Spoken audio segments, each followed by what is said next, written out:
Welcome to session number 190 of the Scanner School podcast. Today we are talking about some lessons that were learned when vacationing with a scanner. I've got a guest on today. His name is Bill Sawyer, and he actually wrote this as a column for National Communications Magazine, then reached out to me and said, hey, would you like to discuss this on your podcast as well? I said, of course. So here we are talking with Bill today about the things that he learned, some tips and tricks that you can take away from his mistakes and also from the things that he has learned while vacationing with a scanner. So here's the deal. This was written, again, originally for National Communications Magazine. I strongly suggest you go ahead and grab a subscription to NatCom Mag. Again, we had Chuck on the podcast many episodes back on session number 94. So it was almost 100 episodes ago. So again, you can check out the interview I had with Chuck Geisey from National Communications Magazine at scannerschool.com/session 94. But today's podcast, again, scannerschool.com/session 190. And after this intro, we'll get right into the interview with Bill. So stay tuned. Today's podcast is sponsored by our two brand new training courses. Our free SDR course, The Ultimate Beginner's Guide to Software-Defined Radio, will get you started with SDRs in an afternoon. We will show you what hardware and accessories to buy to get started with software-defined radio. Then we'll show you the step-by-step how-to install the drivers, tune your first frequency with SDR Sharp, and then have you monitoring digital at the end of this free course. Our advanced course continues with beginner's course left off and levels up your SDR experience. In this course, you'll learn even more about software-defined radio. We will show you how you can substitute an SDR for your high-end digital scanner, how to monitor HD radio, monitor trunk systems and overhead data with Unitrunker, and even how to monitor all the talk groups on a system and never miss a beat with SDR Trunk. You can sign up for both courses at courses.scannerschool.com. Before we start this week's podcast, I'd like to take a moment to thank our Patreon supporters. Patreon is a month-to-month sponsorship platform. We have 3 different support tiers, each with different benefits. But the most valuable tier is our $5 a month tier. This equates to sponsoring the podcast for about $1 per episode. Now, not only do our $5 Patreon supporters receive the podcast early, but they also receive a commercial-free version of the podcast delivered directly to their podcast player. Some may say that the included Squelchy sticker pack that is mailed to your home is the best benefit of the $5 level, but I think it's the community or the club that is growing at this level. You see, we meet once a month on Zoom, and we have a roundtable discussion about scanning, ask questions, offer advice.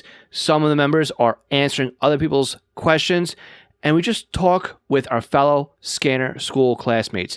This is an exclusive group for our $5 Patreon members. Now, again, if all this wasn't enough at that level, you'll also receive discounts to upcoming Scanner School courses and offerings. Now, you can help support Scanner School by going to www.scannerschool.com/Patreon or www.scannerschool.com/support. Now, I'd like to thank all of our Patreon supporters at all levels, and they are Arthur Heron, Bill K., Brian King, Buzz Gold, Chris Paris, Craig Harper, Dan, Dave Pasco, David C., Denny Crotty, Ed Walsh, Edward Bramblett, Evan Barcock, Glenn Wright, Greg Johnson, Guy Lee, Jack Haycock, Jack Berry, James Broxson, James Felling, James Peruta, Jeff Block, Jeff Chapman, Jenny Taylor, Jim B., Jim Heinrich, John Keel, John Swinney, John Goldenberg, Ken Newberry, Kenneth Fowler, Kevin Zwicky, Lenny Bauer, Les Stevenson, Lynn Smith, Mark Beebe, Mason Kramer, Michael Kroger, Nicholas Stenger, Paul Teal, Raymond Hill, Robert Kanzler again, Ronnie Box, Sal Marandola, Signals Everywhere, Terry Weatherford, Tim Mazza, TJ, Todd Glendy, and William R. Cand. Now let's start the podcast. Welcome to The Scanner School, a podcast dedicated to the scanner radio hobby. Class is about to begin. Here is your host, Phil Lichtenberger. So welcome back to Scanner School. We teach you everything to know about the scanner radio hobby, and we are staying very true to that motto today. We are again joined by Bill Sawyer. Now, Bill, again, he's a vacation nut. He likes to go away, and he travels quite a bit, both domestically here in the States and also internationally. And he's got a couple of stories that he is going to share with us on how he, went traveling with the scanners. Some vacations went a lot better than others when it came to how prepared he was and what he was able to listen to when it came to his scanning enjoyment with the vacation. Now, again, one thing to remember, family first, right? Scanning second, maybe. So just remember that the vacation doesn't have to revolve around your radio. So that's enough of me. Let's go ahead and jump right into the conversation. It's not an interview. It's a conversation with Bill. Bill, I want to thank you very much for being a guest on the podcast today. Thank you for joining us. It's my pleasure. Thank you. So just a bit of a background before we get started on the topic for today. Why don't you tell us a little bit about yourself? How did you get started in the scanner radio hobby? Okay. I think about something you say. You talk about having the bug. And I've always had a love for radio. I can remember being 7 or 8 years old and using my dad's shortwave radio, got a little transistor radio, and actually listened to some incredible DX with it. And as the years went by, I wanted to get a police scanner. And the funny thing was my dad was ex-military, and he threw a fit. He said, absolutely no way should you be eavesdropping on the police. That's wrong. I don't care if you say it's legal. You probably should be arrested. So I kind of let that go, went through my late teen years, university and everything. And then I was a missionary for over 20 years overseas. So I did a lot of shortwave radio and, kind of went in that direction. Came back to the States about 10 years ago and found out that I could become a ham radio without the Morse code, which had been kind of a hang up in my mind in the past. And as I did that, I thought of scanners, and I thought, I've got to get a scanner and listen. And then I came across your podcast, and that was extremely helpful. And probably the last 2 years, I've just been enjoying that facet of the hobby because it's interesting. I love to stay in the know, and I just love radio in general. Interesting. So it was a great transition from shortwave, which a lot of us as scanner radio users it's foreign to us. So it's interesting to hear you started off there and then came into scanning. Well, just out of curiosity, because let's just detour here a little bit before we get into the topic here, is what do you notice is the big difference between shortwave, listening to the world, and listening local with the scanner radio? Which one's more challenging to you? Or which one's a little more challenging in general? Oh, it's a little bit of both. Shortwave has changed. It used to be the airwaves just popped with hundreds of stations, and that's not really the case now. So it's a little bit more challenging, but there's still stuff out there. I think, though, in some ways, scanning's a little more challenging, and I'll put it this way. In shortwave, you understand that somebody's transmitting on X frequency, and let's say you have an adequate antenna, unless there's something wrong with the propagation. If you're looking at the right time of day, the right frequency, and there's any kind of propagation, you can normally on the 19 or 41 or 49 meter bands, you can pick up what you want. With scanning, I had this actually happen last week. I was up in Michigan, and I wanted to listen to the activity at the Sioux Locks. I was up in the Upper Peninsula, went to Radio Reference. They had 3 frequencies. I brought 2 scanners with me, so I was trying out little hand programmable, not even computer programmable, but picked it up very inexpensively off eBay. I paid, I think, $20. And I thought, I'll program in these 3 frequencies and we'll see what happens. Well, after about an hour, I realized the frequency probably weren't right, switched it over to a marine band search, and sure enough, was able to pick things up. So the difference in the way radio is transmitted, shortwave is a continuous broadcast. So generally seen, if you've got the frequency and the time of day, and you've waited through the GMT and all of that, right? You've got the schedule basically, right? Right. I mean, it shouldn't be a problem to pick up what you're trying to listen to, unless it's really DX or really low powered or horrible propagation. But the flip side is you go to scanning, you key in a frequency, and maybe they don't talk for 10 minutes. And, Right. it's a sporadic transmission. And I think coming from the shortwave side, that's sometimes, you're going, do I have it right? Do I not? Is this what radio reference said? Did I import this properly? What's going on? And sometimes you learn patience.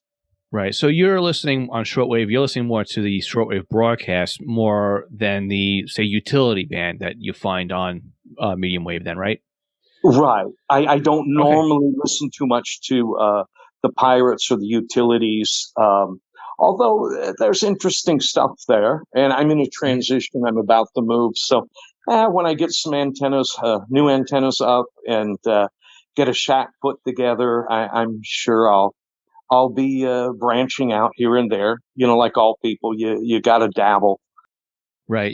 That's part of the hobby is always buying and always trying.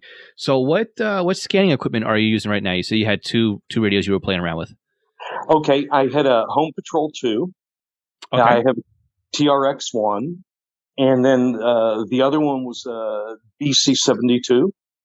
And Okay. I've picked up a couple others here and there, but I don't really have them operational. I've got to do some programming. But this is kind of interesting. I'll tie into, I think, the last podcast that I listened to.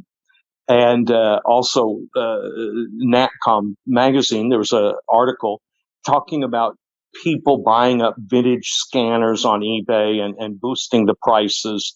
And then, of course, there's a chip shortage. So it looks like production is very low on some of the SDS 100s and 200s, and even the TRX 1 and 2. I'm not seeing a lot of. So people are bidding up used equipment almost to the price of new equipment. But the flip side, if you know what you're looking for and you know how to work eBay, I've been able to buy some very interesting scanners. Just picked up a BC75 for, I think, $48 final, tax and shipping included. Yeah, that's a great price. Yeah, that's new. And it will work good. I love radios that do the railroad. So it'll Okay. work great for that. I guess you use different radios for different things. Obviously, from my teenage years till now, there's all sorts of digital and the P25 and now encryption. And this changes a lot of things. Whereas before you just had to get a couple of crystals that work locally and what have you. I'm not an expert because, like I said, my dad put his foot down pretty severely on that. But it's changed. But at the same time, if you analyze what are you really trying to listen to, you can figure out what radio you need. And then in Hmm. terms of what we were talking about, vacation scanning, what you need to bring with you for what you're trying to accomplish. Right. Took a trip on Amtrak, and I have a BC 125 that I picked up. Beautiful little radio. And it was perfect. I mean, I knew all sorts of things about the train that nobody else did. We stopped in the middle of the night and, kind of screeched to a halt and a bang and what have you, and turn on the scanner and you find out the train ran into a moose. And Oh, so nice. yeah. So we were paused there for a minute, and no, it wasn't because we ran out of something or whatever. There were just some protocols, I'm sure, with Fish and Game or Wildlife Resources and what have you. From what I was hearing, they had to come and, do their thing. And so you're in the know. And I thought Mhm. that was kind of fascinating and just enjoyable. But I'm saying a basic, even an old scanner like the one I was talking about that I picked up for $20, if you're willing to do a little research online, you can find your frequencies. And depending on how long of a trip, you may be only dealing with 3, 4, or 5 frequencies. So it's not a big deal to program those in by hand. Mhm. And there you are, listening to what's Right. going on. And some of these scanners too, they work right with AA batteries, so you can easily swap those out. Nothing's proprietary, and Exactly. keep right on scanning. So when you did your trip to Amtrak, so now we're in the topic here, right? We finally made our way here. We had a little journey of our own to get to where we are right now. So about taking your scanner with you when you travel and do some vacationing. So when you planned for this trip with Amtrak, how did you find the frequency for the Moose hit?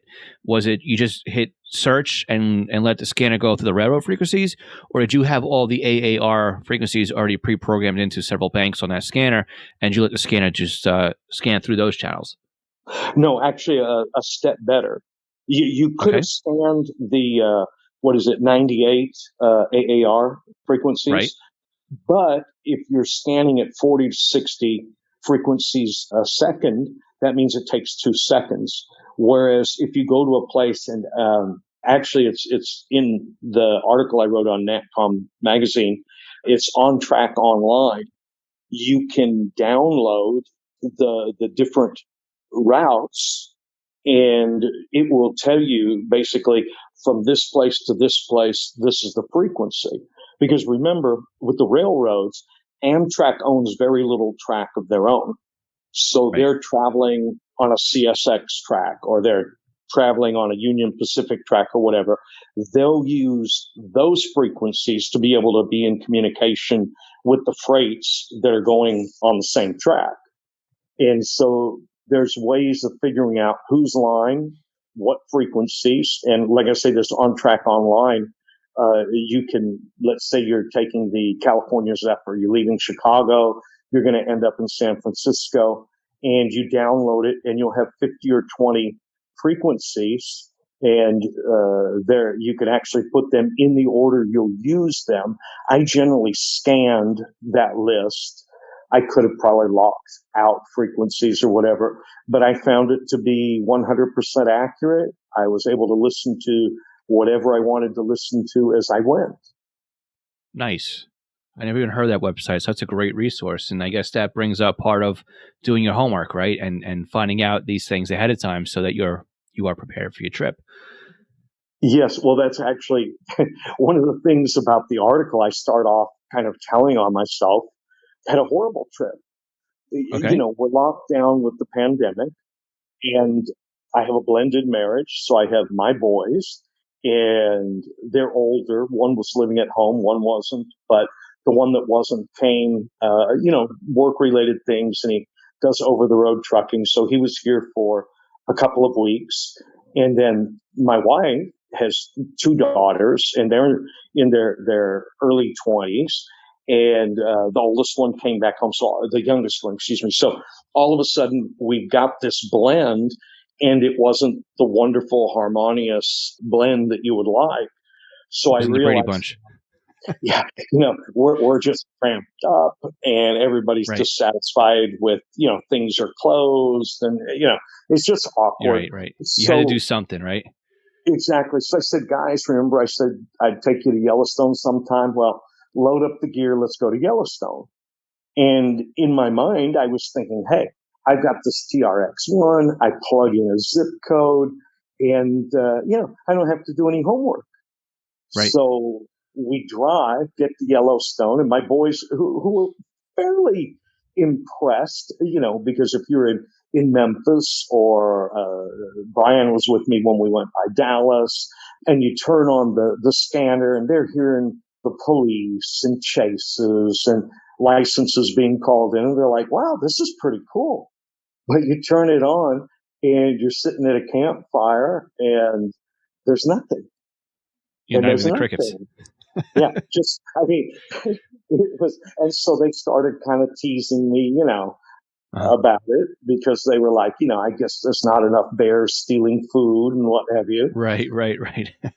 And I realized, wow, I missed something. And where I missed it was Yellowstone is one zip code, very large geographically, and 7, 8 o'clock at night, perfect time for you to sit by the campfire, cook your meal, tell stories. But you know what? There's not a lot of action. The action takes place during the day, and you'll see a traffic jam, and there'll be rangers directing traffic. They'll be communicating about a bear, or actually if the elk are in rut, they're about as dangerous as anything. And so they'll be communicating about that, controlling traffic, trying to keep a separation between people and the animals. And that's the exciting side of things.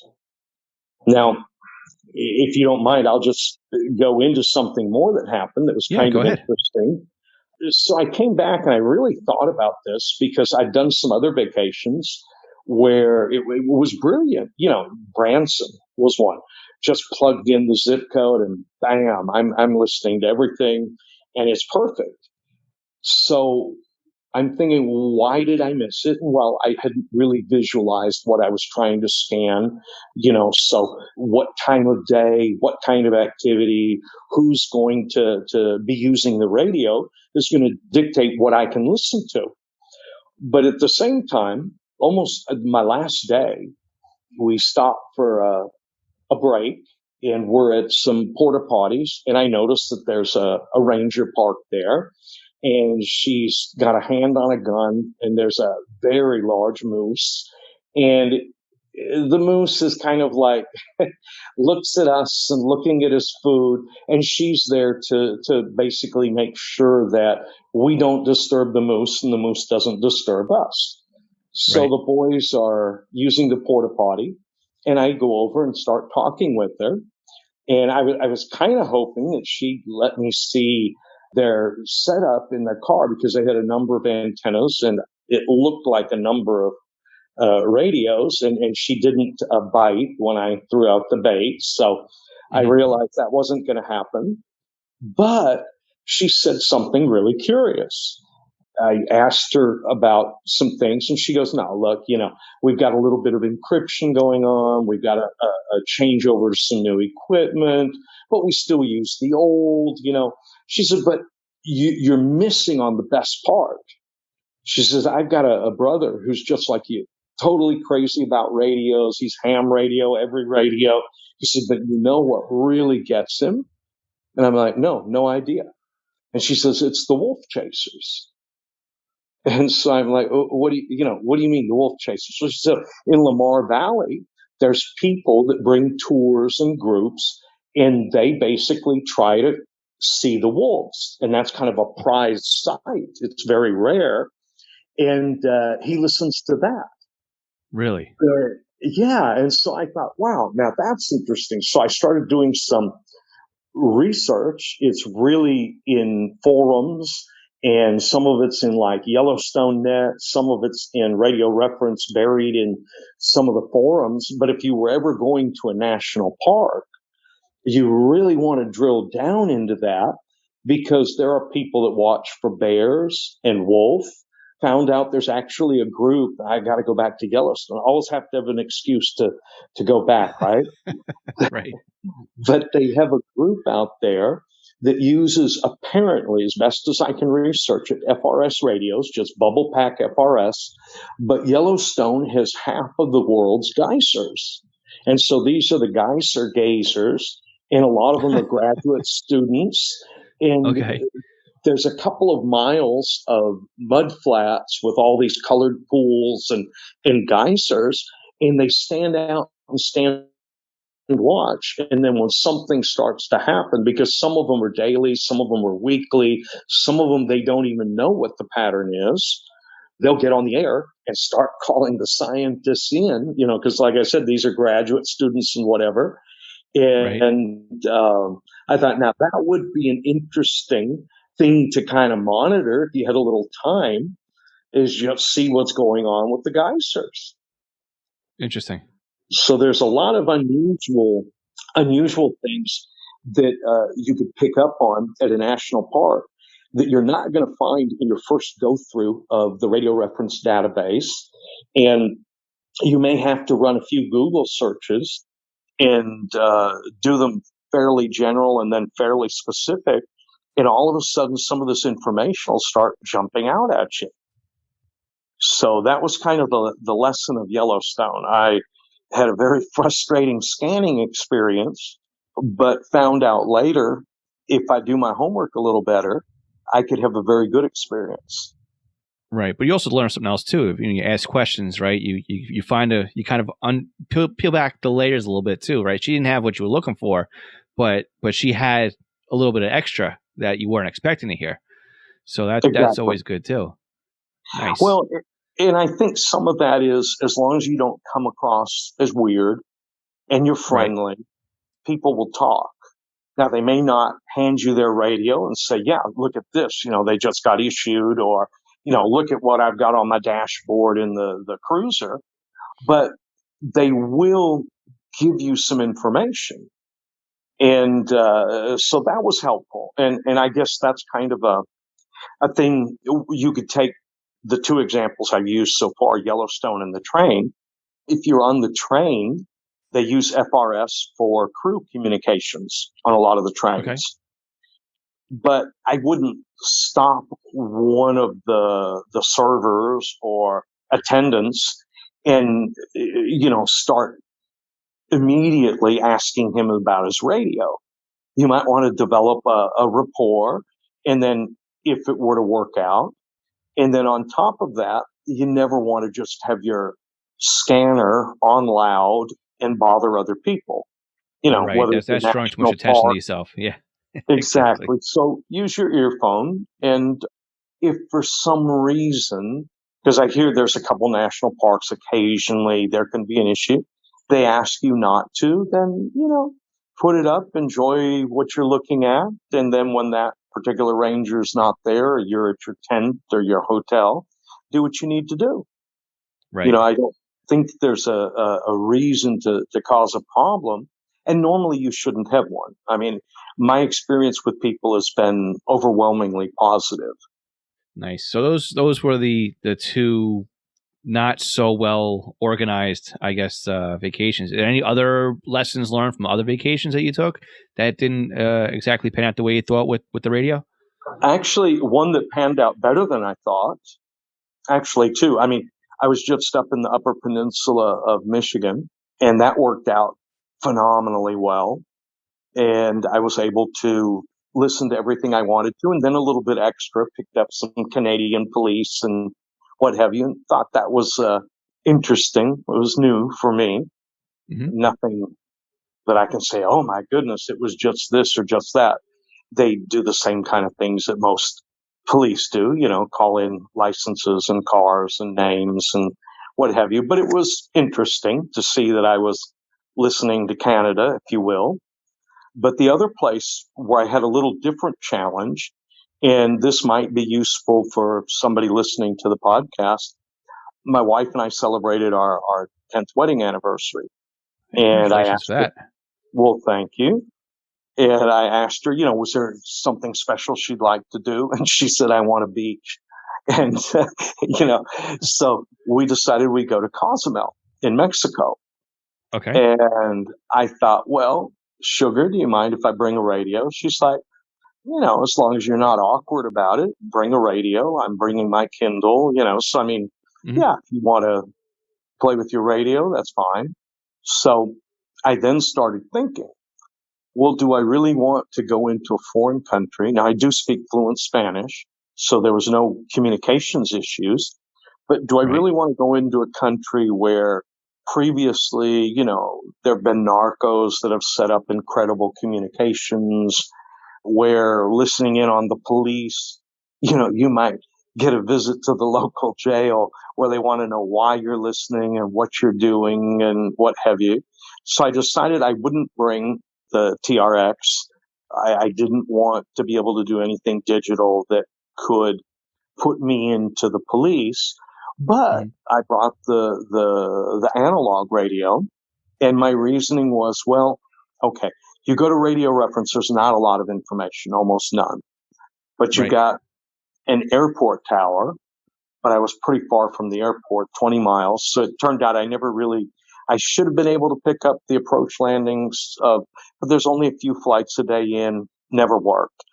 I pretty well eliminated all of the police, but I did know everybody running around the hotel seems to have a radio. And I know that the boats that take the scuba divers and the snorkelers out, they have a radio. And I also knew just the taxis use CB radios. So I Oh, thought, okay. I can, I can scan through and see what I can pick up. And if nothing else, it's interesting. Well, parts of it were phenomenal.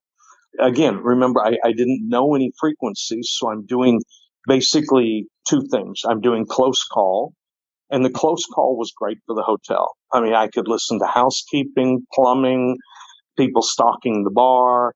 I could tell you what beer they didn't or did have, all of that you could pick up.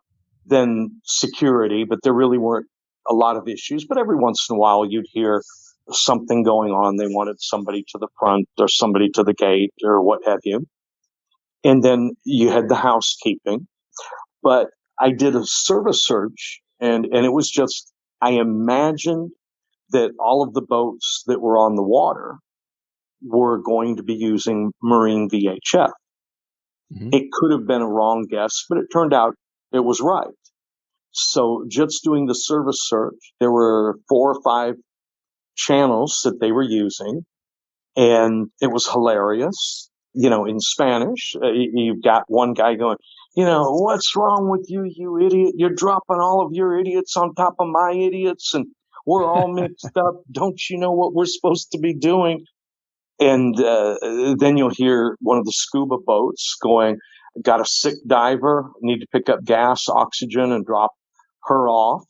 And you're wondering, how sick? Do they have the bends? Are they just a little nauseated? Seasick, right? Yeah. Yeah. So you're hearing just interesting things. It's not life-changing, but it's interesting, and it gives you just a little different angle on things. So I considered Mexico was really pretty successful in the sense I didn't know what I was getting into. The only known frequencies were the air traffic and then some cruise boat frequencies. Well, there's no cruises because of COVID. So it really was searches and close call, but it worked fine. Oh, and then the CB, just did some service searches on the CB and could listen in on the taxis. Actually, one day had Skip come in from the States, and you got the typical, anybody that's ever listened to a CB when the skip starts blowing, you got people whistling and screaming and, all the sorts. Yeah. It's so I quit doing the CB, but for my own curiosity, I verified that yes, what I had suspected I saw in a taxi or two was indeed CB radios. And so that was interesting. Nice. So what other vacations have you taken where planning ahead has certainly helped out with the scanning? Well, I think that's probably about it. The one that required the most planning really was Mexico and the train. The train, once you knew what you were looking for, there are a couple websites, the On Track Online being the main one. Once you pulled that, then you were pretty good to go. I'm doing another trip in the end of September through early October, and I'm going to do a little bit of searching, when I'm at Chicago Union Station and see if I can pick up, because, you do these Google searches, and if you don't write them down or clip and paste somewhere, but it seemed to me there was some DMR, and I think it was one of the security systems either in the building in Union Station or nearby. So I'll be doing some close call and scanning and just seeing what I can pick up while I'm there. Did you know there are ways to help support the Scanner School podcast that doesn't take any time or any extra money on your part? If you go to scannerschool.com/support, you will find we have several ways that you can continue to do your online shopping and help support us. We have links to Amazon. If you click on our link before you go to Amazon, anything you buy from there will help support Scanner School. Now, if you're in the market for a brand new scanner, an antenna, other accessories, we have links to Scanner Master, where you can not only purchase a scanner and accessories, but you can also get your radio programmed. And by clicking on our link before you buy, you are helping to support the podcast. Now, if you're in the market for software, we have links to Butel. And if you want something new to you, we also have links to eBay. Again, just go to scannerschool.com/support before you make your purchases, and you are helping to support Scanner School at no additional cost to you. This session of Scanner School is sponsored by East Coast Pagers. Now, East Coast Pagers is one of my online companies, and we are a Unication, Apollo, and Swiss phone dealers serving the North American market. Now, if you're looking for a personal use pager or one for your department, we can get you a quote at the very best prices. So why does a company like East Coast Pagers support Scanner School? I think that every scanner radio user should at least put one pager in their collection of radios. The reason why is very simple. It frees up your scanner to just do scanning, and then you have one radio that's dedicated to your local fire activity. Now, with a pager, you can have voice storage. You can do tone outs. You can keep it silent. You can go back the next day and listen to what you've missed overnight. It's more than you can do with an out-of-the-box scanner. And with today's pagers having multiple frequencies and even having multiple channels in a scan list, like the Unication G1 can do 8 channels in a scan list. It has 64 memory channels, and out of the box, it comes with 11 minutes of stored voice and a desktop charger. The G2s to G5s, they do P25 Phase 1 and Phase 2 in simulcast environments with stored voice, paging on conventional and P25. Oh, and they're upgradable too to DMR Type 1 and Type 2. They are more rugged than today's consumer-based scanners. And with a pager like a Swiss phone S-Quad, you won't even realize you're wearing one. It'll help keep you informed as to what's going on in your neighborhood. So again, eastcoastpagers.com or contact me directly, phil@eastcoastpagers.com. Do you have a new scanner? You're having problems understanding how it works? Maybe you're new to the entire Home Patrol database of programming and you can't figure out Sentinel. Did you get a new SDR and you're trying to figure out how to install it? Or you want to learn how to use Unitrunker, DSD Plus, maybe set up a PieAware, or even just make some changes and you don't understand how the system and the equipment works? The podcast might be great for you, but maybe you need a little bit more of one-on-one help with setting something up. I'm available to do just that with you with our private tutoring sessions. You can book me online by going to scannerschool.com/consulting for a 1-hour session. And it's great because we can actually share computer screens remotely, and I can guide you through step by step as if I was sitting right next to you. So again, book me for an hour at scannerschool.com/consulting for your scanner radio one-on-one tutoring session. National Communications Magazine is your personal library of scanner, CB, GMRS, FRS, MURS, and two-way radio articles written by the best minds in the business over the past 3 decades. Your NatCom personal online access account allows you to download the newest issues of America's Hobby Radio magazine, as well as back issues too.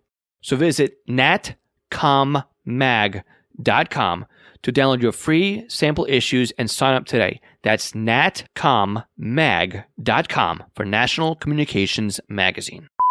So when you go ahead and you sit down and you start doing your homework for your next upcoming trip, take us through the whole process from start to finish on how you kind of start figuring out what it is you need to collect, where you kind of go to get the information, and then in the end, when you finally get to your destination, how do you fine tune everything? So we'll take it step by step. So let's just say you're looking at booking a trip to go to any town, USA, or even abroad. What's the first step? What do you do to start getting and collecting information you need to start scanning? Well, I think the first step is that you basically try to visualize who you want to listen to, when you want to listen to, and what kind of transmissions. Give you just a little example. My wife wants to go to Europe sometime. Now, when that will be, I don't know. But I was just wondering, what could I listen to if I went to Europe? Well, I find out that the police are on a fairly unique system, and it's encrypted, and you're not going to listen to it. So immediately that kind of puts a big X through law enforcement. And as I looked at a couple other things, it looked like there's not as much to scan there. You can do some air shows and a few other things, but it's going to be different or limited. So I think your basic research is kind of a back and forth process where you're saying, okay, when am I going to be doing this? Is it at night when I'm finished with some other holiday? thing am I going to take a scanner with me? If I went to Disneyland or something like that, would I be listening to security? Would I be checking out the rides? What might I be doing? Or would I leave that back at the hotel and only listen in the evening when I was finished? So you're kind of going through this visualization of when will I use my radio and what am I trying to listen to? And if you get that done in the beginning, you kind of go to the next step, which is, well, let's take a look at radio reference. And something I recommend to people, go ahead and pay for a subscription. You don't have to have one, but it's kind of nice because money keeps people on the air and functioning and on the internet. But go into radio reference and take a quick look. So you're basically going to a state and then a county or a metropolitan area. A little different if it's a railroad, but you try to drill in and look at what do you have. And of course, you talked about it a number of times on your podcast. I mean, if you've got an E, you're looking at encrypted and you're kind of out of luck.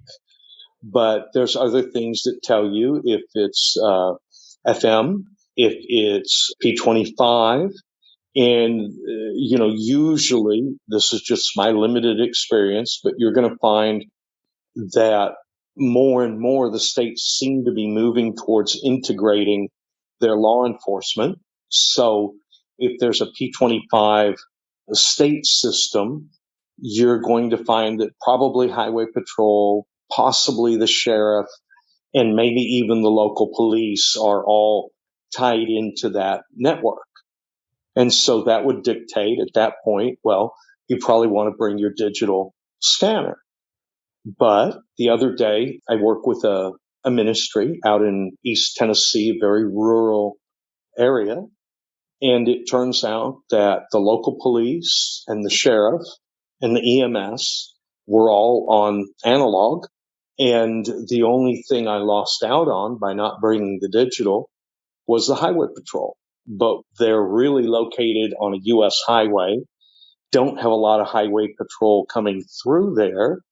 The nearest interstate's 20, 25 miles away. So I thought, I'll just bring the BC 125 and program in the channels, and it worked perfectly. So, there's kind of a back and forth as you plan, where you're looking at who do you want to listen to? What kind of equipment do they have? Is it analog? Is it digital? Is it going to be encrypted? Understanding that we all understand if it's a major drug bust, they may not say it's encrypted, but if they have any sense and any capabilities, they're definitely not going to put that out there for the general public. Their job is to do it as expeditiously as possible. So, you understand you may not get everything, but you get some of it. And it's kind of a back and forth. Obviously, the zip code scanners, you've got to understand a little bit about, your options. So if you, and I had this happen a couple of times. So you go, well, I'd like to listen to this, and yeah, let's include that. And, let's do the national park, and let's do federal interop, and let's do this. And then it comes back and goes, that's 2,000 frequencies. That's too many to scan, So you kind of go, okay, let me take a step back and who do I really want to listen to? And, narrow it down. But I will say the zip code scanning, there's a downside to it in that you can kind of be clueless and just plug in a zip code, and in a lot of cases, in a lot of places, you're listening and you don't have to worry about it, which I think is what attracted me in the beginning. Because honestly, you start thinking as someone, I'm relatively new to the hobby. So you start looking at some of the programming. I've got programming all these top groups and, oh my goodness, you just get a mental block. Whereas you go, well, I can do a 5-digit zip code. I can do that and then fine tune it from there. So, I think in some ways, if somebody's wondering, and especially when the market comes back to fairly normal and people are in stock, I've got to say I've been satisfied with my TRX1, which I think I paid $400 for, brand new. And it's zip code. It has DMR as well as the P25 and, several other flavors that are rarely used.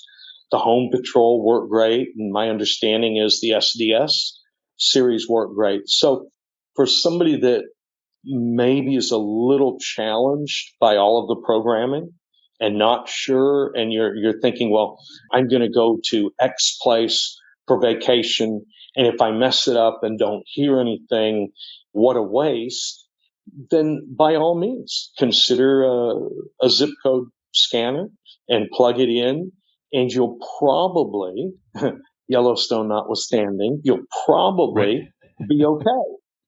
Right. Have you tried hooking up a GPS to it at all? I mean, you're mostly flying and then staying, right? You're not driving through. I drive a lot, and I just didn't get it in time for my trip up to Michigan, but I'm looking at a BC-S GPS, and I'll be using that with my Home Patrol. So I'm really excited. I do a lot of road trips, and I can't think of anything that would be more informative and interesting, especially in terms of radio and scanning, as being able to pick up the local law enforcement, highway patrol, and what have you, and very useful if you happen to have road work or some sort of a, God forbid, situation.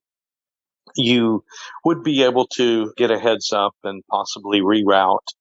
And so I do want to use a GPS, but in all honesty, I haven't hooked it up yet. It doesn't look to be too hard. So in the next week or two, that'll be a little toy I'll be playing with. Yeah, my recommendation for that is make sure you have GPS scanning enabled, but there's also that radius too, right? That's around you. Like, how many miles out do you want to listen to? So don't forget that works both ways, right? It works as a radius around you, with you being the center point of that circle, but also whatever you're listening to has a broadcasting radius or a circle, right?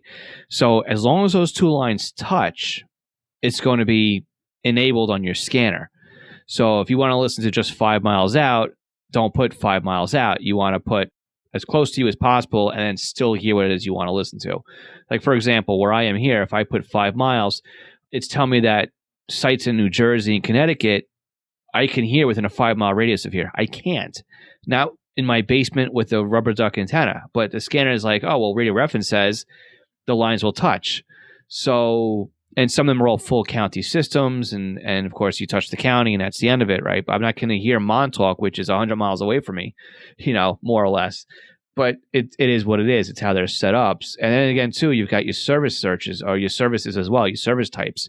And that could be fire dispatch, fire TAC, fire talk, and then the same with law dispatch, law TAC, law, So you want to make sure you've got the right things enabled on that scanner as you're scanning it with the GPS, just to make sure you're dialed in to exactly what it is. Or else, again, you'll be fumbling with the radio more than you'll be fumbling with the gas pedal and the brake pedal. So you want to make sure that's all set up ahead of time too. But again, that's all part of doing your homework, like you were saying. Making sure you're prepared for the trip and that you've done your research and that you're on the website. So let's go back to your trips and the equipment you're bringing and having analog versus digital versus DMR versus P25. Have you ever taken an SDR with you and then just a laptop computer and just to use that to see what's around and available, or are you strictly sticking with the actual scanning hardware? Actually, and you and I talked about this previously, I have a couple SDR dongles. I don't have them set up, but that's a PC issue. Okay. I think next time I go to Mexico, I will definitely, because I think it's easier to fly under the radar.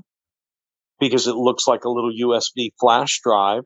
And who doesn't bring a laptop with them occasionally?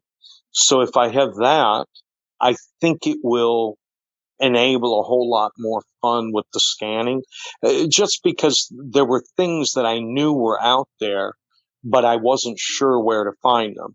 And that's where I think Right. the SDR would be helpful. For example, there were several Navy ships. I don't know where or how you would figure out the Mexican Navy and what frequencies they use, but with an SDR dongle, you have a fighting chance of figuring out, and you might listen to some really interesting things. Before I forget, though, I want to backtrack. You're mentioning the GPS and settings and thinking through. One thing I cannot emphasize enough is something that has been very helpful is making sure that I bring, if nothing else, an abbreviated copy of the manual for the radio I'm using. It's easy to forget one little key sequence or something, and you're going, well, I know it's this way, but it's this way, plus you forgot, one thing. And, you don't want to have to be Googling and downloading and looking. And actually on the train, there'll be a number of times where you have no service. So you're best off either on your laptop or your phone if it's readable to you, or a Kindle if you're bringing that. Make sure you download a copy of the manual or cut and paste. Do yourself a couple pages of very specific things, but so that you know how to do what you need to do. That's good advice. That's excellent. And again, it also takes a page out of the prepper's book too, right? It's practice using the equipment. Don't just put it in a box and then go to learn how to use it when you're in the middle of something, right? Exactly. Get some hands-on, right? So maybe spend a week before your vacation just going through the radio and make sure that you understand, volume and squelch, and that the antenna's on the right way and the battery's going a certain way. And, when it comes to Radio Shack scanners, oh yeah, the yellow one is the charging battery holder and the black one isn't. Where is your charger? Where is the programming cable unless you have to do something on the fly? And how do you lock something out? How do you enable the banks? So yeah, those would all be good things just to go through the manual one more time and before your trip because again, like you said, it's always going to be when you're on the trip when you have to remember, oh, how do I do this? Or how do I turn off the scan bank? Or how do I search with scan? Or how do I get it out of search with scan? Or why does it say pry on it? Or what's the G and the GA and all that mean on the scanner? Or what's the inverted S on a TRX-1 versus the non-inverted S? I mean, these are all little things that you don't want to have to start investigating while you're on your trip because you want to enjoy your vacation too. You don't want to be frustrated by your hobby. But I think when we all have the bug, none of it is too frustrating. It's all fun and games, right? It really is. It's fun and games. But I think you hit the one of the key things for me. I mean, I have to make a conscious decision. I'm going on a vacation. I'm having fun. Part of my fun is my radio, whether I bring a little shortwave portable or whether I bring a scanner. But I can't get so wrapped up in the radio that I don't have the other fun, which is, of course, family and nature, the museum, whatever it is you're doing. You want the radio to add to, not become, like you said, a source of frustration where you go, where did I put that manual? Why in the world won't this thing work? That's not where you want to end up. Yep. And again, I mean, I was laughing earlier in our conversation too, because you said, you're asking your wife, can you bring a radio? See, in my house, it's implied. If I don't pull out a radio in the hotel room, she would be surprised. So it's kind of unexpected. But again, it goes right back to understanding how things work and being comfortable with the experience. Like I've done visits to certain venues, and I'll break out the equipment and something's not working right. And then you're sitting there going, why isn't this working? What's the matter? And when you finally get home and you realize, oh, it was one simple setting, or it was the wrong software, or I had this mode set on it, or it's one of these deals that, yeah, you might get so wrapped up too into what isn't working that you fail to see the forest from the trees. And it's again, when you're on vacation, right? You're in the forest or in the trees type of deal as well, I guess, when you go out camping. But you can kind of get hyper focused on the wrong stuff because you feel pressured, right, to figure out what's wrong with it, when in reality it was right in front of your face the whole time. So taking a step back and maybe putting it in your bag, like you say, and spending more time with the family, as opposed to, so we're all going to take trips where, things don't go as planned. But it sounds like what you're saying, Bill, that if we sit down, we do the homework, right, we're going to have more success than we do failure when it comes to taking a trip. And like you said too, the scanning should add to the entire trip, but it shouldn't be the central focus on things. So you have anything else that you want to bring up when it comes to planning your vacation with your scanner? One thing that came to mind as you were talking, I had the a micro SD card go out on my TRX-1. But somewhere I had heard somebody talk about, get yourself a second. I mean, who doesn't have a bunch of old ones from prior cell phones, and just make yourself a copy of the database and tape it to the back of the battery cover. And luckily I'd done that. And what would have been a very frustrating situation was easily remedied. Mm-hmm. So I think part of what you mentioned earlier, whether it's making sure you know how to charge up the batteries in the scanner, or better yet, if you have room and it's not a hassle, bring yourself a battery charger and have a couple extra rechargeable AA's and be able to swap out batteries and recharge. Bring the extra micro SD, make sure you have your manual, make sure you do your homework. And I really think a scanner will absolutely make your vacation a lot more enjoyable. Yeah, definitely. That is a great one. I forgot about those micro SD cards. In fact, I think, does a TRX-1 take a micro, or does it take a full-size SD card? I forget now. It's been a while since I've actually... It's a micro. It is micro. Okay. I know the old Pro 107, I think it was, took the full-size one. That was the predecessor to the TRX-1. But yeah, that's a great one. I know people have corrupted cards, and you're out of luck until you either reformat that card or you smack in a backup copy. So very good. That's a good point right there. So thank you for bringing that one up. You're welcome. So any other suggestions or tips for planning a trip, Bill? I can't think of one offhand. Excellent. Well, Bill, I want to thank you so much for being a guest on the podcast. This was a really, really great conversation. And I want to remind everybody too, if they don't get National Communications Magazine, to go ahead and go over the website, get a subscription, and check out your column where you also talk about some of your most recent headaches and success stories when it comes to taking a trip with not only the family, but with scanners. For sure. Absolutely. And I thank you again. I guess I really, would like to tell you that when I started following your podcast, I can't remember how many you had recorded, but being able to go back, and I'm a member of ARRL, and I always liked The Doctor Is In and that podcast. Yep. It was a great podcast, yes. It really was. They're not really doing it anymore. They're doing some other things, Eclectic Tech, and it's good. But I just want to congratulate you for being organized.